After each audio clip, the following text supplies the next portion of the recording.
বন্ধুরা আমার, প্রতারক চক্রের হাত থেকে বাঁচতে হলে আমি এখন যেসব নম্বর মুখে পড়ে শোনাবো এই সব নম্বর ব্যতীত অন্য কোনো নম্বরে আমাদের কোনো প্রোডাক্ট অর্ডার করবেন না। 01825554466, 01825554455, 01788746430, 09647450450। আসসালামু আলাইকুম ওয়া রাহমাতুল্লাহি ওয়া বারাকাতুহু। বিসমিল্লাহির রহমানির রহিম। আলহামদুলিল্লাহি রাব্বিল আলামিন ওয়াল আকিবাতু লিল মুত্তাকিন, আসসালাতু ওয়াসসালামু আলা নাবিয়্যিহি মুহাম্মাদিন ওয়া আলিহি ওয়া আসহাবিহি আজমাইন, আম্মা বাদ। সম্মানিত দিনদার ভাই বোনেরা, আজ আমি আপনাদের সামনে যুবক বন্ধুদের কমন দুটো প্রশ্নের অ্যান্সার করব। বন্ধুরা আমার, এই চ্যানেল খোলার পর থেকে নারী ও পুরুষের যৌন রোগ ও তার সমাধান নিয়ে আমি বেশ কিছু ভিডিও আপলোড করেছি। আলহামদুলিল্লাহ, প্রত্যেকটা ভিডিও আপনাদের কাছে সমাদৃত হয়েছে, লাখ লাখবার ভিউ হয়েছে, আলহামদুলিল্লাহ। তো বন্ধুরা আমার, আজকে আপনাদের সামনে আমার কিছু যুবক বন্ধুরা বারবার একটা বিষয় নিয়ে ভিডিও করতে বলছেন এবং তারা জানতে চাচ্ছেন যে তাদের এই সমস্যাগুলো আসলেই কি সমস্যা নাকি এটি একটি স্বাভাবিক বিষয়। এ বিষয় নিয়ে আমাকে কথা বলার জন্য রিকোয়েস্ট করছেন, তাই আমি তাদের সেই দুটো প্রশ্নের অ্যান্সার আজকে করব। তো বন্ধুরা আমার, যারা যুবক রয়েছেন, তরুণ রয়েছেন, তারা বিশেষ করে ভিডিওটি স্কিপ না করে শুরু থেকে শেষ পর্যন্ত দেখুন, ইনশাআল্লাহ সমাধান পেয়ে যাবেন। এক নম্বর কথা হচ্ছে, যারা মনে করছেন যে তাদের লিঙ্গ হস্তমৈথুনের কারণে ছোট হয়ে গেছে, তাদেরকে বলছি আপনার লিঙ্গ আসলে কত ইঞ্চি ছোট হয়ে গেছে। লিঙ্গের একটা স্বাভাবিক মাপ রয়েছে।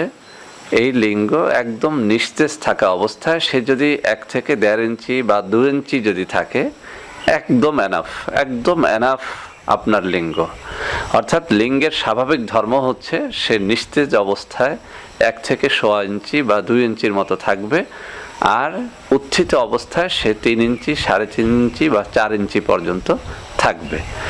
এখন যে কোনো মানুষের লিঙ্গ একটু ঠান্ডা আবহাওয়ায় একটু গোসল করে যখন আমরা উঠি, এক কথায় যখনই সে ঠান্ডা পরিবেশটা পায় তখন সে ছোট হতে থাকে এবং এটি তার একটা স্বাভাবিক প্রক্রিয়া। আপনারা দেখবেন যখন আপনি গোসল করে উঠতেছেন লিঙ্গটা একদম খিচে ছোট হয়ে আছে, অথবা আপনি বৃষ্টিতে ভিজেছেন লিঙ্গটা একদম খিচে ছোট হয়ে আছে, অথবা শীতের দিনে আপনি এই যে প্রসাব করার পরে একটু পানি খরচ করেছেন লিঙ্গটা একদম ছোট হয়ে আছে। তো লিঙ্গ স্বাভাবিক অবস্থায় একদম 1 ইঞ্চি 1.5 ইঞ্চির মতো থাকবে, এটি হচ্ছে স্বাভাবিক। এখন এই যে স্বাভাবিক অবস্থাটা দেখে যদি আপনারা কেউ মনে ভাবেন যে আপনার লিঙ্গটা আসলে অনেক ছোট এবং ছোট হয়ে যাচ্ছে, দিন দিন শুকিয়ে যাচ্ছে, আমার মনে হয় যে এটি প্রথমত একটা ভুল ধারণা। তো বন্ধুরা আমার, এরপরে আমি কিন্তু শেষ দিকে কথা বলবো যে সত্যিই যদি আপনার লিঙ্গ ছোট হয়ে থাকে তাহলে সেটি কোন কোন খাবারের মাধ্যমে, কোন কোন ঔষধ প্রয়োগের মাধ্যমে আপনি সেটিকে বড় করবেন, সেই কথাটি আমি বলবো। তবে প্রথম আপনাকে আমি বুঝিয়ে দিচ্ছি যে আসলে আপনাকে বুঝতে হবে যে এটি কি স্বাভাবিকভাবে আছে নাকি অস্বাভাবিক ছোট হয়ে গেছে কোনো একটা রোগের কারণে বা কোনো অস্বাভাবিক কোনো কারণে এটি ছোট হয়ে গেছে কিনা। প্রথমত এটি যাচাই বাছাই করার পরে যদি আপনি আসলেই যদি আপনি বুঝতে পারেন যে না এটি ছোট হয়ে গেছে, তখন আপনার চিকিৎসার প্রয়োজন আছে। কিন্তু স্বাভাবিকভাবে আমার বিশ্বাস, আমার একিন, এবং আমি যতটুকু এই বিষয় নিয়ে গবেষণা করেছি, পড়াশোনা করেছি, তাতে আমাদের দেশের অধিকাংশ মানুষ একটা ভুল ধারণা পোষণ করে যে তার লিঙ্গটা অনেক ছোট হয়ে যাচ্ছে হস্তমৈথুনের কারণে। আসলে বিষয়টি সেরকম না, এটি একটা স্বাভাবিক ঘটনা। দ্বিতীয় যে প্রশ্নটি আপনারা করে থাকেন যে হস্তমৈথুনের কারণে আমার অন্ডকোষ ঝুলে গেছে, এটি একবার নয়, দুবার নয়, আমার মনে হয় 1000 বার এই কমেন্টটি আমি পেয়েছি আমার এই চ্যানেলে। মূলত এই বিষয়গুলো নিয়ে আমার ভিডিও করতে একটু ইতস্তত আমার লাগে, তারপরও যুবক বন্ধুদের সন্তুষ্ট করার জন্য আমার অনেকগুলো রিকোয়েস্ট হয়ে গেলে তখন আমার বলতেই হয়। সেটি হচ্ছে, এখানেও ওই একটি কথা আমি বলি, অন্ডকোষেরও একটি স্বাভাবিক ধর্ম আছে। এই অন্ডকোষ ঠান্ডায় সে ছোট হয়ে যায়। যখন ঠান্ডা পায়, আপনি বৃষ্টিতে ভেজেছেন, গোসল করেছেন, অথবা প্রচণ্ড শীতের মধ্যে আপনি কাঁথা মুড়ি দিয়ে ঘুমিয়ে আছেন, তো অন্ডকোষ স্বাভাবিকভাবে একদম খিচে ছোট হয়ে যায়, একটা ছোট আপেলের মতো হয়ে যায় বা ছোট একটা আমড়ার মতো হয়ে যায়। কিন্তু যখন গরমের সিজনটা আসে তখন অন্ডকোষের সিস্টেম অনুযায়ী সে কিন্তু ঝুলে পড়ে। এখন ঝুলতে ঝুলতে সে তো একটা বিশাল পেঁপের মতো হয়ে যায় না, তার সেই যে একদম ঠান্ডার সময় খিচে যে ছোট হয়ে গিয়েছিল সেই অবস্থা থেকে সে বেরিয়ে আসে, অর্থাৎ সে স্বাভাবিক অবস্থায় যতটুকু ঝোলার ততটুকু সে ঝুলেই পড়ে। কেননা তার একটা ওয়েট আছে, তার ভিতরে দুটো বিচি রয়েছে, কিছু পানি রয়েছে, এসব মিলে তার গায়ে একটা ওজন আছে, সেই ওজনে সে একটু হলেও ঝুলে পড়ে। এখন এই যে অন্ডকোষের একটি স্বাভাবিক ধর্ম, ঠান্ডায় সে খিচে ছোট হয়ে যাওয়া, গরমে সে একটুখানি ঝুলে পড়া। এখন এই অবস্থাটাকে যদি আপনারা কেউ রোগের মধ্যে নিয়ে নেন, এবং যেটি আমাদের দেশের অধিকাংশ প্রত্যারক ডাক্তাররা করে, প্রত্যারক কবিরাজরা করে, ফোন নাম্বার দিয়ে দেয় চ্যানেলে, বারবার ফোন নাম্বারটা জাগতে থাকে, বন্ধ হতে থাকে। উদ্দেশ্য হচ্ছে আপনি তাকে ফোন করে আপনার রোগটি বলবেন, এরপর সে আপনাকে ভয়ভীতি দেখিয়ে কিছু ঔষধ বিক্রি করবে। আমিও যদি সেরকম হতাম তাহলে আপনাকে এই ভিডিও আমি দেখাতাম না। আমি বলতাম যে আপনার অন্ডকোষ কি ঝুলে গেছে, তাহলে আসুন আমার কাছে। আপনার লিঙ্গ কি খিচে ছোট হয়ে গেছে, আসুন আমার কাছে, ঔষধ নিয়ে যান। ভুং ভাং ঔষধ বিক্রি করে আমার মাসে অনেক টাকা হয়ে যেত। কিন্তু আলহামদুলিল্লাহ আমি ধনী ফ্যামিলির সন্তান, আমার এই ধরনের ধান্দা নেই। তাই আপনাকে বলছি, যদি আপনার বিষয়টি এরকম হয়ে থাকে যে না, ঠান্ডায় একটু ছোট হয়ে যায়, গরমে একটু ঝুলে যায়, তাহলে মনে করতে হবে যে এটি আপনার হস্তমৈথুনের কারণে হয়নি, এটি একটি স্বাভাবিক ঘটনায় হয়েছে। স্বাভাবিক অন্ডকোষের ধর্মই এরকম যে ঠান্ডায় ছোট হয়ে যাওয়া এবং একটু গরমে ঝুলে পড়া, তাহলে আপনার কোনো রোগ নেই। এখন আবারও বলছি, যদি এটি অস্বাভাবিক পরিমাণ ঝুলে যায়, অস্বাভাবিক পরিমাণ যদি ঝুলে যায়, তাহলে আপনাকে চিকিৎসা অবশ্যই করাতে হবে। তো বন্ধুরা আমার, আমি বলেছিলাম যে আমি আজকে আলোচনা করব, সেই সাথে আমি কিছু চিকিৎসাও দিব, এবং এই চিকিৎসা আমার কাছ থেকে করাতে হবে এমন কোনো নয়। আমার কোনো ঔষধ নেই, পত্তর নেই, আমার কোনো চেম্বার নেই, অতএব আমার কাছে বিরক্ত করবেন না কেউ। আমি যেগুলো বলছি সেগুলো আপনারা বাজার থেকে কিনে খেয়ে নেবেন।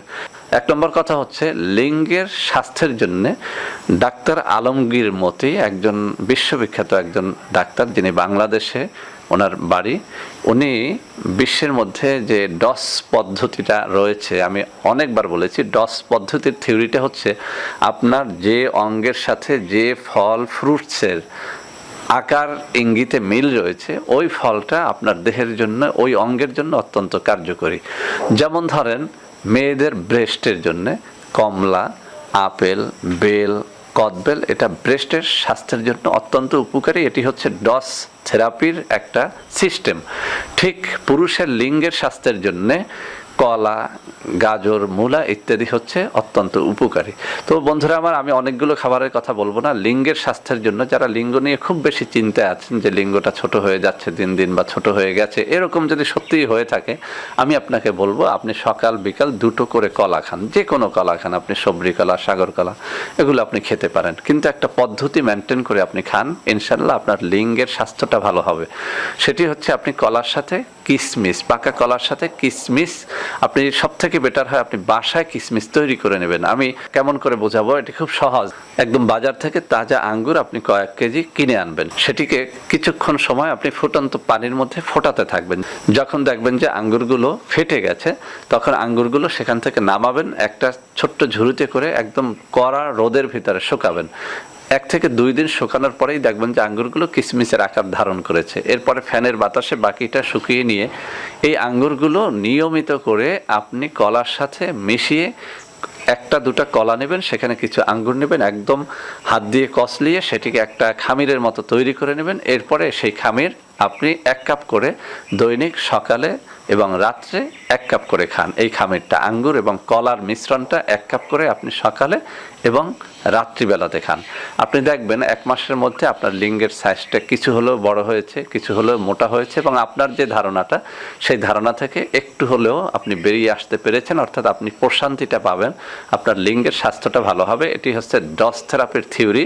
আপনার লিঙ্গের সাথে কলার আকৃতিটা যেহেতু মিশে যায়, অতএব এটি আপনার লিঙ্গকে পরিপুষ্ট করে, পুষ্টি দেয় এবং এটিকে সুস্থ করে।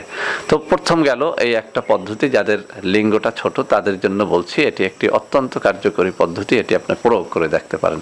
দ্বিতীয় যে পদ্ধতিটি বলবো, যাদের অন্ডকোষ ঝুলে গেছে তাদের জন্য, এটিও খুব খেয়াল করে শোনার চেষ্টা করবেন। অন্ডকোষ ঝুলে যাওয়ার রোগটা সাধারণত হয় খুব ধরনের, যার কষা রয়েছে, পায়খানা বা প্রস্রাবে যার জ্বালা পোড়া রয়েছে, বা পায়খানা করতে যার খুব কষ্ট হয়, এই কচুনি দিলে কিন্তু আপনারা খেয়াল করে দেখবেন যখন আপনি কথুনি দিচ্ছেন তখন দুটা কাজ হয়। একটা হচ্ছে লিঙ্গ থেকে অনেকের পেঁপের কষের মতো বের হয়, আবার অনেক সময় দেখা যায় কথুনি দেওয়ার কারণে অনেক সময় অন্ডকোষটা খিচে উপরের দিকে উঠে যায়। তাহলে একটা বিষয় আমরা বুঝতে পারলাম যে অন্ডকোষ মূলত ঝুলে যাওয়া রোগটা এই কথুনি থেকে কিছুটা হলেও হয়। আপনি কোনো ভারী জিনিস আপনি জাগিয়ে দেখবেন, কোনো ভারী জিনিস আপনি দুহাতে যখন আপনি আলগাতে যাবেন তখন দেখবেন যে আপনার অন্ডকোষ খিচে উপরের দিকে উঠে যায়। আবার যখন আপনি পায়খানা করতে বসেছেন, আপনি পায়খানা করতে পারছেন না, জোরে কুথুনি দিয়েছেন, তখন অন্ডকোষ খিচে উপরের দিকে উঠে যায়। এরকম যাদের কষা রোগটা রয়েছে তাদের স্বাস্থ্যবিজ্ঞানীরা বলে থাকেন, ডাক্তাররা বলে থাকেন, তাদের অন্ডকোষটা ঝুলে যাওয়ার রোগটা অনেক ক্ষেত্রে হতে পারে, তবে এটা খুব কম হয়। তারপরে যারা মনে করছেন যে আপনার অন্ডকোষ ঝুলে গেছে, অন্ডকোষের রগ বেরিয়ে গেছে, অন্ডকোষ দিয়ে আপনি সন্তুষ্ট না, তাদেরকে বলবো এই কষা রোগটা আপনাকে দূর করতে হবে, এই খিচুনি রোগটা আপনার দূর করতে হবে। তাহলে দুটা জিনিস আপনি খেতে পারেন। একটা হচ্ছে আপনি ইসবগুলের শরবত এবং তোকমা দানার শরবত। আপনি সকালে 1 গ্লাস ইসবগুলের ভুসি, সেটিকে সামান্য ইক্ষুগুড় মিশিয়ে অথবা সামান্য মধু মিশিয়ে আপনি শরবত করে খেতে পারেন। রাত্রিতে তোকমা দানার 1 গ্লাস শরবত খেতে পারেন, সামান্য আপনি মধু অথবা ইক্ষুগুড় মিশিয়ে একটু শরবত করে খেতে পারেন। এতে আপনার দুটো রোগের সমাধান হবে। একটি হচ্ছে এই যে কুথুনি দিলে আপনার লিঙ্গ থেকে সাদা পেঁপের কষের মতো পানি বের হয়ে যায়, এটা কিছুটা হলেও সমাধান হতে পারে, যেহেতু আপনার এই কুথুনির কারণে কিন্তু অনেকেরই এই পানিটা বের হয়। আমি অনেক সময় বলেছি যে আসলে এই পানিটা বের হওয়া কিন্তু একটা স্বাভাবিক ঘটনা, কেননা যে কোনো যুবক তরুণের যখন সামান্য উত্তেজনা হয় তখন কিন্তু তার লিঙ্গ থেকে সাদা লিকুইড পানিটা বের হয়। অনেক সময় সেই পানিটা একদম ঝরে পড়ে না, লিঙ্গের ভিতরে থেকে যায়, যখন সে পায়খানা অথবা প্রস্রাব করতে বসে কুথুনি দিলে সেখান থেকে বেরিয়ে যায়। এটা কিন্তু খুব বেশি কোনো জটিল রোগ না। তারপরে এই কুথুনি দেওয়াটা যাতে বন্ধ করা যায় সেজন্য ইসবগলের ভুসি এবং এই তোকমা দানার শরবত, এটি যদি আপনি সকালে এবং বিকালে খেতে পারেন তাহলে আপনার এই অন্ডকোষ ঝুলে পড়া এবং এই যে লিঙ্গের অগ্রভাগ থেকে আপনার কুথুনি দিলে সাদা পেঁপের কষের মতো বা ডিমের লালার মতো যে বের হয়, অর্থাৎ কুথুনি যখন আপনার বন্ধ হবে তখন আপনার এই পানিটা পড়ার কিছুটা হলেও বন্ধ হবে। তো বন্ধুরা আমার, আমি এই ঔষধ বিক্রি করি না। আপনারা ভালো কোনো দোকান থেকে ভালো 1 নম্বর ইসবগুলের ভুসি, 1 নম্বর তোকমা দানা খরিদ করে নেবেন, কিনে নেবেন এবং নিয়মিত এটা খেতে থাকুন। ইনশাল্লাহ এই অন্ডকোষ ঝুলে পড়াটা কিছু হলেও আপনার রোধ হবে ইনশাআল্লাহ।